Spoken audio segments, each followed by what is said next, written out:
नमस्कार। स्वागत है आपका राजनीति के इस अखाड़े में। मेरा नाम है अजय सेतिया। मित्रों, महाराष्ट्र पर सुप्रीम कोर्ट का फैसला आ गया है और इस फैसले में सुप्रीम कोर्ट ने एकनाथ शिंदे के उन 16 विधायकों की सदस्यता रद्द करने से इनकार कर दिया है। ये 16 विधायक वो थे जिन्होंने सबसे पहले शिवसेना से बगावत की थी, जिसमें शिंदे भी थे। सुप्रीम कोर्ट ने यह केस 7 जजों की बेंच को भेज दिया है।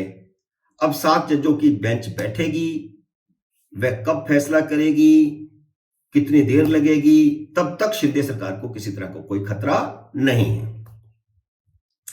असल में सुप्रीम कोर्ट दल बदल कानून में विधानसभा स्पीकरों और लोकसभा स्पीकर को दिए गए अधिकार को खुद लेना चाहती है। दल बदल कानून को लेकर पहले भी जब सुप्रीम कोर्ट के सामने कोई मामला आया, चाहे वह यूपी का था, चाहे वो अरुणाचल का था, मणिपुर का था, कहीं का भी था, कई राज्यों के आए, तब सुप्रीम कोर्ट ने कहा था कि किसी की सदस्यता खत्म करने का अधिकार स्पीकर के पास नहीं होना चाहिए, बल्कि न्यायपालिका के पास होना चाहिए, क्योंकि स्पीकर उस पार्टी का सदस्य होता है जिसकी सरकार होती है। भले ही स्पीकर बनने के बाद वह पार्टी का सदस्य नहीं रहता या सक्रिय सदस्य नहीं रहता, लेकिन उसकी भावनाएं अपनी पार्टी के साथ जुड़ी होती है जिसने उसको स्पीकर बनाया होता है।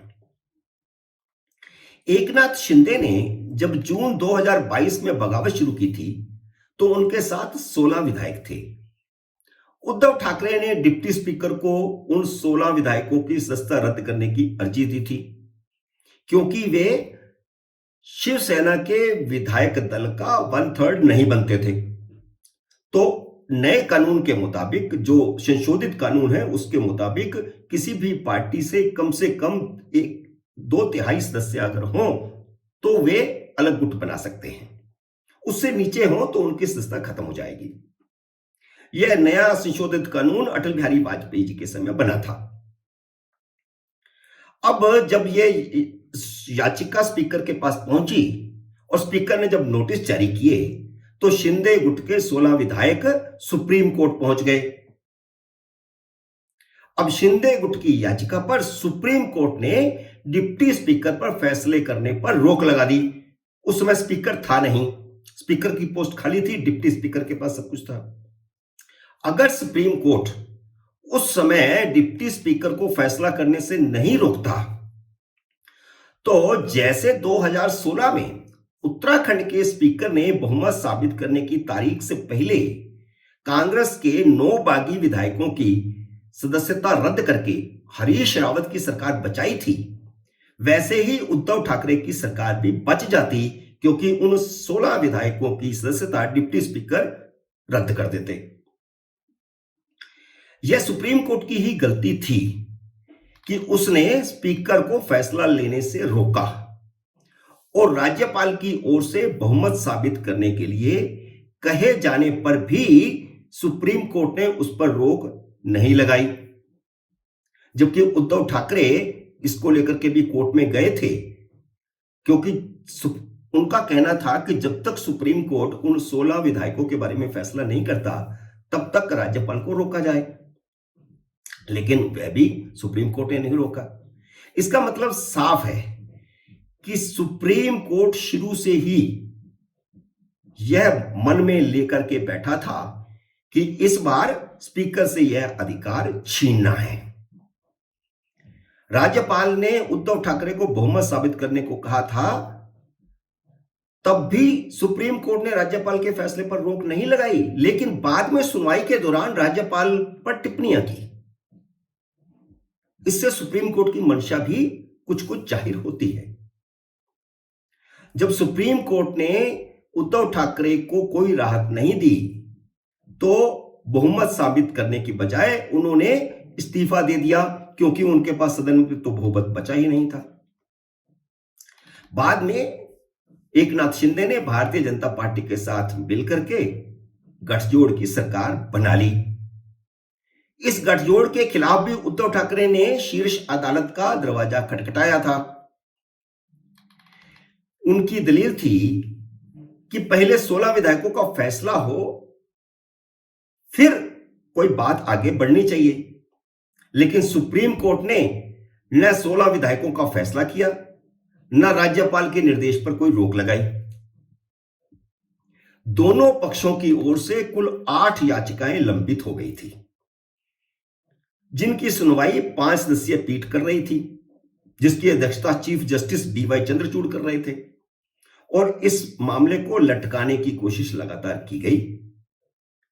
करीब करीब आप समझिए कि 10-11 महीने इसको लटकाया गया।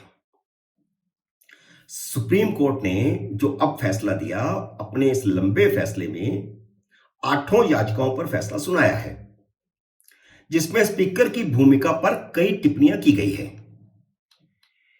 हालांकि विपक्षी दल यह मानकर चल रहे थे कि सुप्रीम कोर्ट उसी तरह उन 16 विधायकों की सदस्यता रद्द कर देगा जैसे 2007 में बसपा के 13 विधायकों की सदस्यता रद्द कर दी थी। लेकिन इसमें एक पेंच यह था कि उत्तर प्रदेश विधानसभा के स्पीकर ने उन 13 विधायकों की सदस्यता पर फैसला दे दिया था। उन्होंने उनकी सदस्यता को बाहर रखा था, जिसको सुप्रीम कोर्ट में चुनौती दी गई थी। लेकिन इस मामले में स्पीकर ने कोई फैसला किया ही नहीं था। सुप्रीम कोर्ट ने स्पीकर को फैसला करने ही नहीं दिया था।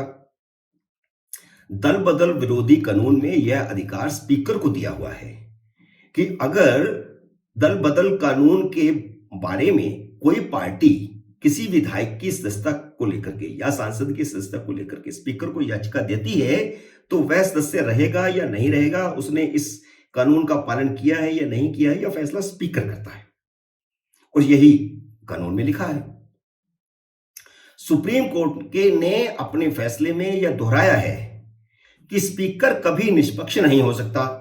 पहले भी अनेक फैसलों में यह बात कहता रहा है सुप्रीम कोर्ट, और सुप्रीम कोर्ट ने इसमें फिर कहा है कि क्योंकि स्पीकर सत्ताधारी दल का सदस्य होता है, इसलिए दल बदल कानून में सदस्यता का फैसला करने का अधिकार कोर्ट को होना चाहिए। लेकिन केंद्र सरकार ने कानून में बदलाव नहीं किया, बार बार कहने के बावजूद। इसलिए सुप्रीम कोर्ट ने अब यह केस 7 जजों की बेंच के सुपुर्द किया है, ताकि 7 जजों की संवैधानिक बेंच यह फैसला करके सरकार को कानून में संशोधन करने का निर्देश दे और सॉलिसिटर जनरल इसके बारे में वादा करे। मित्रों, उम्मीद है मेरा यह विश्लेषण आपको पसंद आया होगा। मेरे इस वीडियो को लाइक और शेयर करें, और अगर आपने मेरे YouTube चैनल को सब्सक्राइब नहीं किया तो कृपया सब्सक्राइब करके अपना आशीर्वाद दें और घंटी का बटन भी दबाएं, क्योंकि घंटी का बटन दबाने पर ही मेरे अगले वीडियो की आपको सूचना आएगी। जल्द ही मिलते हैं अगले वीडियो में, तब तक नमस्कार।